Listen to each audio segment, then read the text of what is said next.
park grind.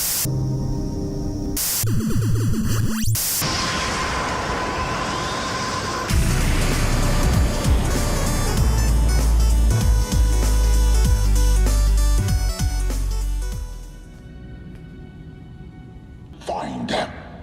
Together we will punish these creatures. These turtles.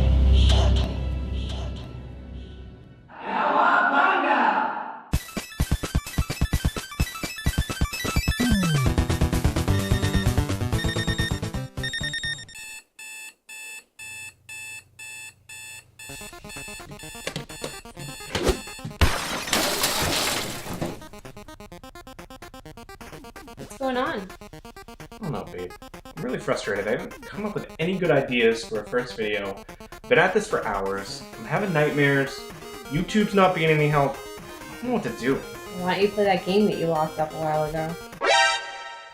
I thought we swore we'd never talk about that again. Babe, don't be ridiculous. You love the Teenage Mutant Ninja Turtles. Don't say it! Oh! Don't say its name.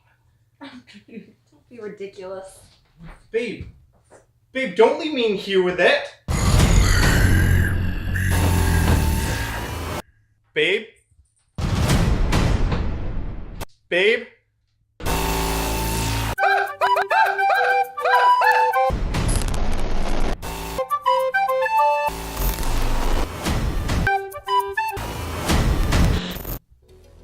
I gotta get out of here.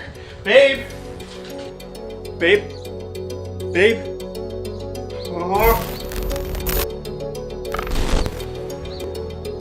Babe? Babe, where the heck did you go?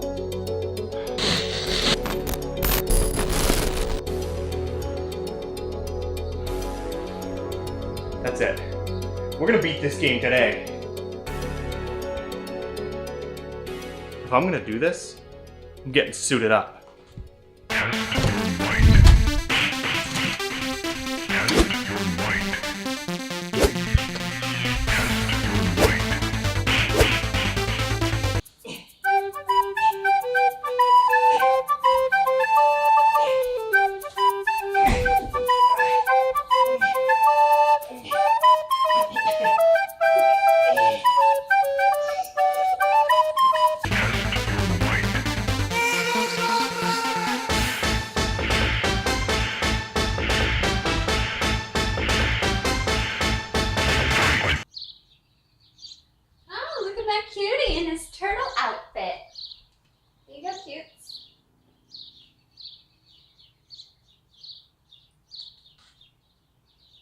Ruined all the suspense!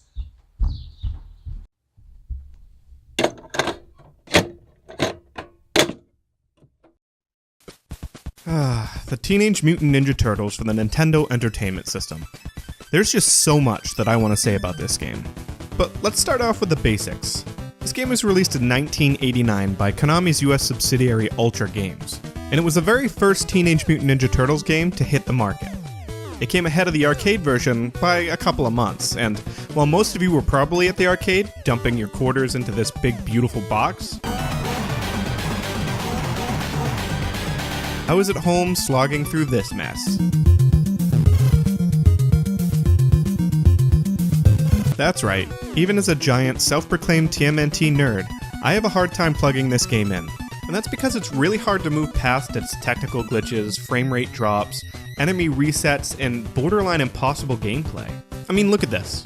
Look at this, honestly. Like, I didn't try to do this for this video. This actually happened. I can't move. Now, I'm not saying this game is awful by any means. In fact, at the time it was an incredibly popular game.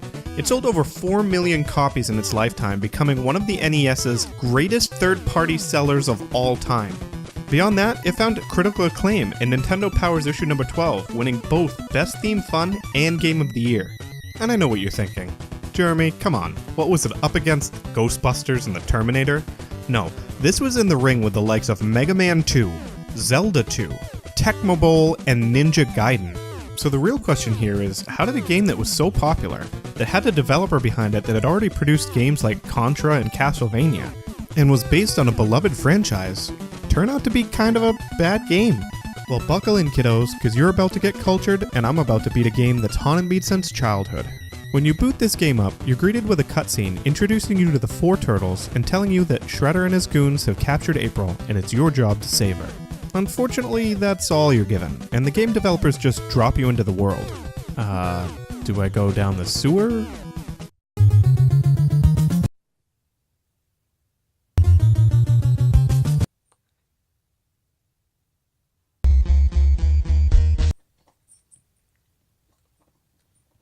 I need an adult. Or do I go around the building and follow the road? Oh, so the right choice was to go around the building, dodging the roller coaster, then going down this sewer to avoid the foot soldiers, only to come back out and go down the right sewer. Yeah, that's about right. The game relishes in giving you dead-end paths and buildings that only house power-ups. But let's be honest, with a game this difficult, by the time you reach the health power-up, you'd be in the same position or worse. After making it into the sewer you're supposed to be in, the player's greeted with their first taste of this game's floaty jump mechanics. Oh boy. What are we, in space? And it's no more apparent than in your first boss battle against Bebop. Wow, alliteration much? The boss battles in this game are pretty fun and challenging, and most of them are against characters that are easily recognizable from the animated series. That is, unlike most of the rest of the characters, like Wasp, or Crawly Eye Thing, or Flea Man, or whatever the heck this thing is. Hey, but it was cool they had crossover characters, right? Like, remember the time that Johnny Storm from the Fantastic Four visited? Or remember when Leatherface came? Or hey, is that Boba Fett? Oh no. Get your Star Wars out of my turtles! Okay, hold on. I know a lot of us point this out, but there's actually a really good explanation for this. See, while this game came out in 1989, it actually started production in 1987, and that's actually before the animated series or the toy line came out. So really the only material they had to draw from was the comic book. And I have to give it to Konami because not only did they pull from the comic book, but they were also able to introduce some stuff that was in the animated series. One of the things that this game does get right, however, is it allows you to choose from any of the 4 turtles at any point in the game, just by hitting the start button. And while they each get their own health bar, the turtles are definitely not treated equally. With poor range and lackluster damage, Raphael and Michelangelo are definitely the 2 worst, and they're edged out slightly by Leonardo, who has just a little bit more range. The turtle you'll be using the most is Donatello. With almost double the damage and an incredibly long range, he only suffers from a slightly slower attack animation. Unfortunately, this game only gives you 2 continues before it makes you start the game completely over from stage 1. And while that may not seem that bad, as 2 continues gives you 3 playthroughs and 4 turtles each, that's 12 lives, in a game that's this punishing, 12 lives is just not enough. Okay, back to the main story. So after beating Bebop, Rocksteady makes away with April, and you have to go through a couple more sewers and a building or 2 before you catch back up to him. This boss battle's actually kinda easy, because all you have to do is grab Donatello and jump up on these boxes and hit him with your bow staff. Once Rocksteady's taken care of, you successfully rescued April, and the game's over, right? Not even close. April tells you that the Shredder's plan is to blow up the dam, and that you have her support. Thank you? From here, you make your way through the interior of the dam, through waves of respawning enemies and one really incredibly frustrating jump. Until you emerge outside at the very top of the dam, fighting your way through a couple foot soldiers and dropping into the river below. Yep, and this is about as far as I ever got, because this is probably the worst level ever created in the history of levels ever. Created. Yes, I'm talking about the underwater swimming level. All of you probably know exactly what I'm talking about. Easily the most recognizable stage in the original game, most people remember this because of its incredible difficulty. Not only do you have underwater electrical traps that always seem to hit you no matter how long you wait, but you have these Mario-style spinners, which apparently turn you into Leonardo when you get hit, Tangleweed with its own gravity mechanic, and electrical seaweed. All of this while you're trying to find and defuse 7 bombs. Oh, and did I mention? You're on a timer. Yep, you're playing as turtles that apparently can't hold their breath longer than a minute and 50 seconds. Everything in this level is designed to turn your frustration level up past 10. You're on 10 on your guitar. Where can you go from there? Where? I don't know. Nowhere, exactly. It's only by the grace of God that they didn't throw enemies in here. But hey, at least they gave you this. What in the name of Marco's blessed polo is this? What kind of barbaric gauntlet is this? I mean, look at this. It's impossible to get through this without getting hit. I mean, come on. Seriously, look at this. It's impossible. If you were lucky enough to make it through that, you still had a couple more bombs to look for. And don't think your map's gonna be any help. It's a frickin' mess. Then when you probably have 1 or 2 turtles left and you finally made it to the last bomb, you're greeted with this. Oh look, more tangleweed and electrical seaweed. This should be fun. Oh, great. Oh, come on, we can do it this time. Come on. Almost there. Oh, seriously? Alright, Donatello, you can do this, right? Come on. I didn't even get hit that time. I'll admit, it took some time and some patience, and a Retron with some save states, but eventually I made it through this mess to the very end of the level and beat this godforsaken thing for the very first time. Yes! After that, it's a lot of the same. Fight your way through enemies, beat bosses, try to make incredibly impossible jumps. I mean, come on. Seriously. This one you can just walk over, you don't even have to try to jump. Oh, funny story, you can actually reach this spot from jumping down here. Yeah, I'll definitely admit, the boss fights were actually pretty cool.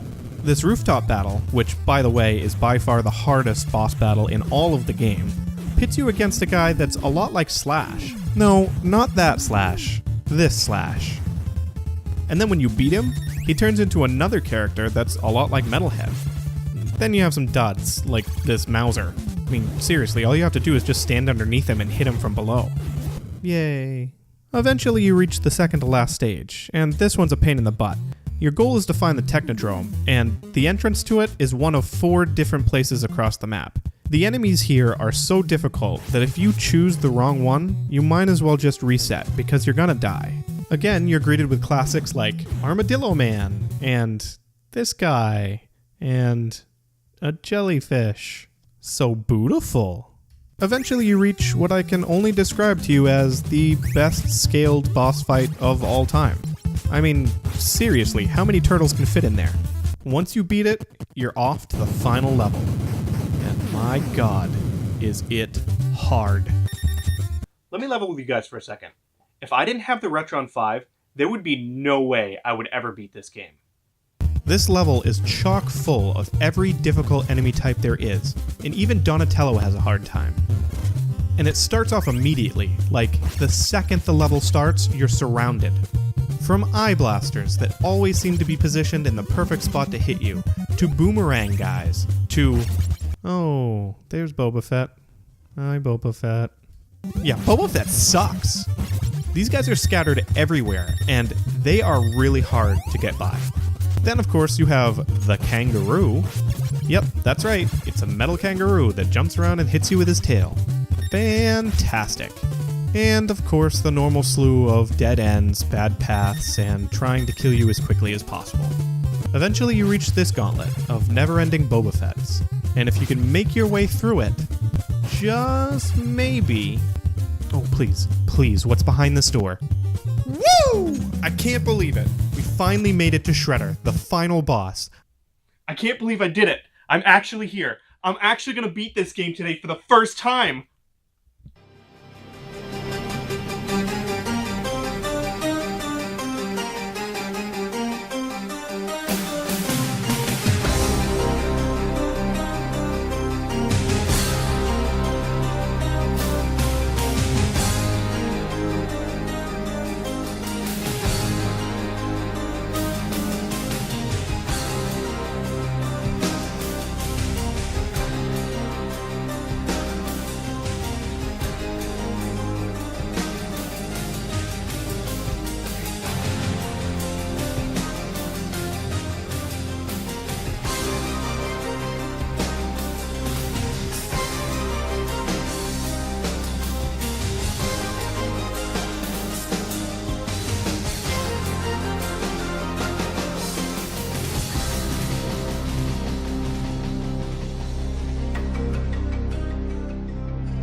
Yes. Oh my god. I finally did it. I can put this game behind me. I don't have to live in fear anymore.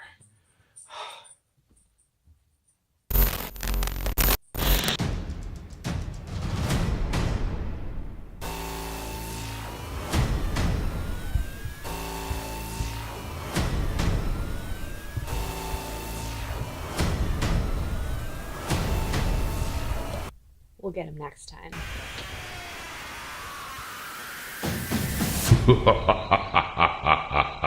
Superb. Hey everybody, I just wanted to give a very special thank you to all of you who took the time to watch our first video. I'm really excited to bring it to you guys, and I hope you enjoyed it. So stick around, follow us on social media, hit that like button and subscribe, and we'll see you guys later.